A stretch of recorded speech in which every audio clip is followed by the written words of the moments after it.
എറണാകുളത്ത് ഇന്നും ശക്തമായ മഴ നിലനിൽക്കുന്നുണ്ട്. പ്രത്യേകിച്ച് എറണാകുളത്ത് മഴയ്ക്കപ്പുറം ഈ കടലാക്രമണമാണ് രൂക്ഷമായി തുടരുന്നത്. നമ്മൾ കഴിഞ്ഞ ദിവസങ്ങളിലൊക്കെ കണ്ടതാണ് ഈ കണ്ണമാലിയിലെ കടലാക്രമണം രൂക്ഷമാകുന്നതും അവിടുത്തെ മനുഷ്യർ ജീവിക്കാൻ പോലും ഒരു സാഹചര്യം കിട്ടാതെ എങ്ങോട്ട് പോകണമെന്നറിയാതെ പകച്ചു നിൽക്കുന്നതൊക്കെ അല്ലേ. കണ്ണമാലിയിൽ ഇന്നും ജനങ്ങൾ ഉപരോധത്തിൽ തന്നെയാണ്. നമുക്ക് കണ്ണമാലിയിലെ കാഴ്ചകളിലേക്കാണ് ഇനി പോകുന്നത്. സഹിൻ ആന്റണിയോട് നമുക്കിപ്പം. Sahin, good morning. Good morning Sethu. സഹിനെ, കണ്ണമാലിക്കാരുടെ കാര്യം പറയാതിരിക്കാൻ കഴിയുന്നില്ല. കാരണം അത്രമേൽ ദുരിതം അവർ അനുഭവിക്കുന്നുണ്ട്. ഈ വീട്ടിലൊക്കെ വെള്ളം കയറി അവർക്ക് ഒന്ന് നിൽക്കാനോ ഇരിക്കാനോ കിടക്കാനോ ഒന്നും പറ്റാത്തൊരു സാഹചര്യമാണ്. തങ്ങളുടെ ആവശ്യങ്ങൾ കേൾക്കണം എന്ന് പറഞ്ഞുകൊണ്ട് സമരത്തിലുമാണ്. ഇന്നിപ്പോൾ അവിടെ ആരെങ്കിലുമൊക്കെ എത്താനുള്ള സാധ്യതയുണ്ട്. എന്താണ് കണ്ണമാലിക്കാർക്ക് പറയാനുള്ളത്? സേതു, തുടർച്ചയായി 10 ദിവസമാണ് കണ്ണമാലിയിൽ കടൽ കയറിയത്. വീടുകളിലേക്ക് ഒട്ടുമിക്ക വീടുകളും തകർന്നു കഴിഞ്ഞിരിക്കുന്നു. 600 വീടുകളിൽ തുടർച്ചയായി വെള്ളം കയറിയതിനെ തുടർന്ന് 20ഓളം വീടുകളാണ് പൂർണ്ണമായും തകർന്നത്. എന്തായാലും ഇന്നും കണ്ണമാലിക്കാർ അവരുടെ സമരം തുടരുകയാണ്. ഇന്നലെയും സമരം ഉണ്ടായിരുന്നു, പക്ഷേ അധികാരികൾ ആരും തന്നെ തിരിഞ്ഞു നോക്കിയില്ല. ഇന്നും സമരം ചെയ്യുകയാണ്. ഈ കാണുന്നത് പോലെ തന്നെ കടലിൽ നിന്ന് വന്ന അവശിഷ്ടങ്ങളെല്ലാം തന്നെയാണ് ഇവിടെ കൂട്ടിയിട്ടിരിക്കുന്നത്. അപ്പം തന്നെ വഞ്ചി, അവരുടെ ഒരു ഉപജീവന മാർഗമാണ് വഞ്ചി അടക്കമുള്ള റോഡിൽ കുറുകെ വെച്ചുകൊണ്ടാണ് സമരം മുന്നോട്ട് പോയിക്കൊണ്ടിരിക്കുന്നത്. എന്തായാലും ഈ സമരക്കാരും ഒപ്പം തന്നെ നാട്ടുകാരും പ്രദേശവാസികളൊക്കെ നിരന്തരം ആവശ്യപ്പെടുന്നുണ്ട് അവരുടെ കാര്യങ്ങൾ. ഈ പ്രദേശവാസിയാണ്. ഇദ്ദേഹം കഴിഞ്ഞ ഏതാനും ദിവസങ്ങളായി ഇദ്ദേഹത്തിന്റെ വീട്ടിലേക്കൊക്കെ തുടർച്ചയായി വെള്ളം കയറിക്കൊണ്ടിരിക്കുകയാണ്. വെള്ളം ഭയങ്കരമായിട്ട് കയറി. അവസ്ഥ വളരെ മോശമാണ്. അതായത് പുത്തൻതോട് തുടങ്ങി ഇവിടെ നമ്മുടെ ഈ പിന്നെ ഈ കാട്ടിപ്പറമ്പ് ബീച്ച് റോഡ് വരെ വളരെ മോശമാണ്. ഇനി ശക്തമായിട്ട് കടലിൽ കയറിയേ ഉള്ളൂ. ഇത് ഇലക്ട്രോപോഡ് ഇല്ലാണ്ട് ഒരു പണി നടക്കില്ല. GH വിട്ടിട്ട് കാര്യമില്ല, ഒരു കാര്യമില്ല. അതിനൊക്കെ ഇത് കൃത്യസമയത്ത് ഇട്ട് തന്നിരുന്നു.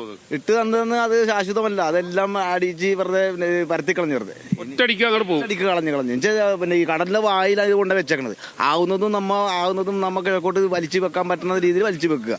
പക്ഷെ അവര് ശരിക്കും പറഞ്ഞാൽ താത്തി വെച്ചിട്ടില്ല. ഇത് വെറുതെ ഗ്രൗണ്ട് ലെവലായി സാധനം വെച്ചേക്കണം. GH വെച്ചിട്ട് കാര്യമില്ല. നമുക്ക് ലെറ്റർ ഇല്ലാണ്ട് ഒരു പണി നടക്കില്ല. നമുക്ക് വീടുകളിലേക്ക് ഒരു അവസ്ഥ എല്ലാ വീടുകളിലും മോശമാണ്. അത്ര മണ്ണും ചെളിയും വെള്ളവും കയറി പോകാൻ പറ്റില്ല. എല്ലാ പിന്നെ സെപ്റ്റി ടാങ്ക് എല്ലാം നിറഞ്ഞ് കിടക്കി. ഒന്നും ഒരു ഈ കുട്ടികളായിട്ടൊക്കെ നമുക്ക് എവിടെ പോകാൻ പറ്റും? ഒരിടത്തോട്ടും പോകാൻ പറ്റില്ല. ഒന്നും ചെയ്യാൻ പറ്റില്ല. ഗ്യാസ് അടപ്പും ഗ്യാസൊക്കെ എല്ലാം ഒഴുകി പോയേക്കണേ. ഒരു നിർത്തി ഭക്ഷണം. നിങ്ങളൊരു മത്സ്യത്തൊഴിലാളിയല്ലേ? ഞാനൊരു മത്സ്യത്തൊഴിലാളിയാണ്. അത് തന്നെയാണ് ഒന്നാമത്. പ്രത്യേകിച്ച് ഇപ്പോൾ ട്രോളിംഗ് ഒക്കെ അതിന്റെ സമയമാണ്. അതുകൊണ്ട് തന്നെ ദാരിദ്ര്യത്തിലേക്കാണ് മത്സ്യത്തൊഴിലാളി പോയിക്കൊണ്ടിരിക്കുന്നത്. ഈ സമയത്താണ് അവരുടെ വീടുകളൊക്കെ പൂർണ്ണമായും തകർന്ന് ജീവിക്കാൻ കഴിയാത്ത നിലയിലേക്ക് ഓരോ മത്സ്യത്തൊഴിലാളിയും ഈ കണ്ണമാലിയിലെ ഓരോ പരിസരവാസിയും പോകേണ്ടി വരുന്ന സ്ഥിതി ഉണ്ടായിരിക്കുന്നത്. ഇതൊന്നും ഇവർ ആഗ്രഹിച്ച് ചെയ്യുന്ന സമരമല്ല. അധികാരികൾ അവരെ കൊണ്ട് ചെയ്യിക്കുന്ന സമരമാണ്.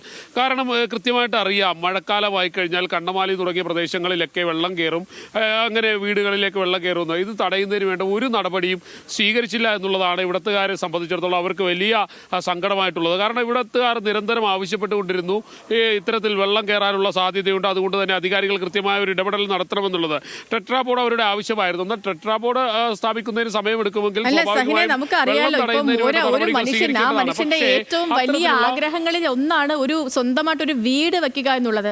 വീട് വെക്കുക, അവിടെ താമസിക്കുക, തങ്ങളുടെ കുട്ടിയും കുടുംബവും ഒക്കെ ആയിട്ട് സമാധാനത്തോടെ അന്തി ഉറങ്ങാൻ പറ്റാന്ന് പറയുന്നത് എല്ലാ മനുഷ്യരുടെയും ഒരു മിനിമം ആഗ്രഹവും അവരുടെ അവകാശവും ഒക്കെയാണ്. അങ്ങനെയുള്ള ആ വീടുകളിൽ കടൽ വെള്ളം ഇരച്ചു കയറുക, വീടുകൾ നിലം പൊത്തിപ്പോവുക, അവർക്ക് അങ്ങോട്ട് കയറാൻ പറ്റാത്തൊരു സാഹചര്യം ഉണ്ടാവുക. 10 ദിവസമായിട്ട് തങ്ങൾ പറയാനുള്ളതൊന്ന് കേൾക്കാനെങ്കിലും ഒരാൾ വരിക എന്ന ആവശ്യം ഉന്നയിച്ച് അവിടുത്തെ പാവപ്പെട്ട മനുഷ്യർ അവിടെ നിലത്തിരിക്കുകയാണ്. ഇതെന്താണ് അധികാരികൾ ഈ വിഷയത്തിൽ ഇടപെടാത്തത്? എന്താണ് അവരുടെ ഒരു നിലപാട്? സേതു സൂചിപ്പിച്ചതുപോലെ തന്നെ ഒരു മനുഷ്യന്റെ ആയുസ്സിലെ മുഴുവൻ സമ്പാദ്യവും എടുത്തുകൊണ്ടാണ് അവനൊരു വീട് പണിയുന്നത്. എന്നെയും സേതുവിനെ എല്ലാവരെയും പോലെ ആഗ്രഹിച്ചായിരിക്കും ഓരോ മനുഷ്യരും വീട് പണിയുന്നത്. പ്രത്യേകിച്ചും ഉറുമ്പ് അരിമണികൾ കൂട്ടിവെക്കുന്നത് പോലെ ഈ മത്സ്യത്തൊഴിലാളിയൊക്കെ അവൻ്റെ സമ്പാദ്യത്തിൻ്റെ ഒരു ഭാഗം മാറ്റിവെച്ചുകൊണ്ട് ഇഷ്ടപ്പെട്ടതൊക്കെ വാങ്ങാതെ പകരം ഒരു വീടുണ്ടാക്കുന്നു. ആ വീടാണ് ഇങ്ങനെ കടൽ കയറി പൂർണ്ണമായും തകർന്നു പോകുന്നത്. ആർക്കും കണ്ടു നിൽക്കാൻ കഴിയില്ല, കാണാൻ കഴിയാത്തൊരു കാഴ്ചയാണ്. പ്രത്യേകിച്ചും അവൻ്റെ സമ്പാദ്യമാണല്ലോ, ഒരു മനുഷ്യൻ്റെ ആയുസ്സാണല്ലോ. ഒരു ആയുസാണല്ലോ ഇടിച്ച് താഴേക്ക് വീഴുന്നത്. അത് ഈ അധികാരികളൊന്നും ശ്രദ്ധയിൽപ്പെടുന്നില്ല എന്നുള്ളതാണ്. ഇതുവരെയും അവരോട് സംസാരിക്കുന്നതിനോടോ അവരുടെ പ്രശ്നം മനസ്സിലാക്കുന്നതിനോ ഒരാൾ പോലും ഇങ്ങോട്ടേക്ക് വന്നിട്ടില്ല. കാലങ്ങളായി ഇവർ അനുഭവിച്ചുകൊണ്ടിരിക്കുകയാണ്. എനിക്കറിയാം, കഴിഞ്ഞ 10-14 വർഷമായി ഞാൻ ഈ ജോലി ചെയ്യുന്നു. ഇതിനിടയിൽ 10 കൊല്ലത്തിലധികമായി ആദ്യം ചെല്ലാനം ഭാഗത്തായിരുന്നു ഈ പ്രശ്നമെങ്കിൽ അതിപ്പോൾ കണ്ണമാലി ഭാഗത്തേക്ക് മാറിയിരിക്കുന്നു. കണ്ണമാലി ഭാഗത്ത് കഴിഞ്ഞ 3-4 വർഷമായി ഇത് അനുഭവിച്ചുകൊണ്ടിരിക്കുകയാണ്, തുടർച്ചയായി അനുഭവിച്ചുകൊണ്ടിരിക്കുകയാണ് മനുഷ്യർ. ഓരോ വീടും ഓരോ വർഷകാലം വരുമ്പോഴും ഓരോ വീടുകളും ഇങ്ങനെ താഴേക്ക് പോയിക്കൊണ്ടിരിക്കുകയാണ്. എന്നാലോ കൃത്യമായ ഇടപെടലുകൾ അധികാരികളുടെ ഭാഗത്തു നിന്നുണ്ടായാൽ അവൻ്റെ ജീവനും സ്വത്തും കയറി കിടക്കാൻ ഒരു വീട്, പ്രശ്നങ്ങളൊക്കെ വരുമ്പോൾ നമ്മൾ സ്വന്തം വീട്ടിൽ പോയി കിടന്നുറങ്ങിയാൽ അല്ലെങ്കിൽ സ്വന്തം വീട്ടിൽ പോയിരുന്നാൽ ഒരു സമാധാനമാകുമെന്ന് ആഗ്രഹിക്കുന്നവനെ സംബന്ധിച്ചിടത്തോളം എങ്ങനെയാണ് ഈ 10 ദിവസം ഒരു മനുഷ്യർ കുഞ്ഞു മക്കളെയൊക്കെ എടുത്തു വെച്ചുകൊണ്ട് പ്രായമായ മനുഷ്യർ, രോഗികളായ മനുഷ്യർ, ഇവരെയൊക്കെ എടുത്ത് എങ്ങോട്ടേക്ക് ഓടാനാണ്?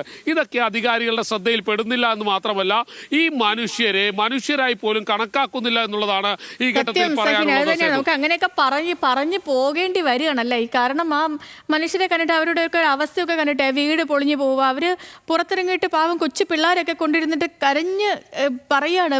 പ്രായമുള്ള നമ്മുടെയൊക്കെ അമ്മമാരുടെയൊക്കെ പ്രായമുള്ള ആൻറ്റിമാരും ഒക്കെ വന്നിരുന്നിട്ട് എങ്ങനെ പറയുക, വീട് നഷ്ടപ്പെട്ടു പോയ കാര്യം, ഞങ്ങൾ എങ്ങോട്ട് പോകും ചോദിക്കാണ്. ശരിയാണ്, നമ്മുടെയൊക്കെ ഒരു വീട് തകർന്നു പോയി നമ്മൾ എങ്ങോട്ടാണ് പോകുന്നത്? നമുക്ക് ആരാ അഭയം തരുന്നത്?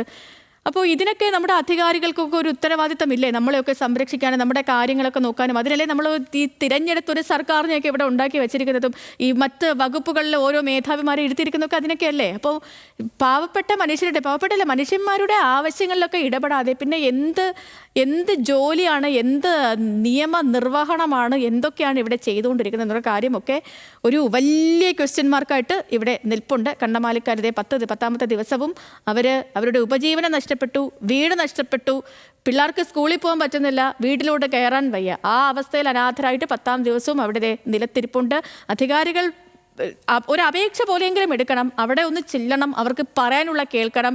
മിനിമമായ ആവശ്യങ്ങളാണ്. മനസ്സമാധാനത്തോടെ ഉറങ്ങാൻ ഒരു കൂര വേണം, അതിനൊരു സംരക്ഷണം വേണമെന്ന ബേസിക് ആവശ്യമാണ്. ഒരു നടപടി അധികാരികളുടെ ഭാഗത്തു നിന്നുണ്ടാകുമെന്ന് ഞങ്ങളും പ്രതീക്ഷിക്കുകയാണ്. കാരണം ഈ ഭരണകൂടത്തിൽ ഞങ്ങൾ വിശ്വസിക്കുന്നു.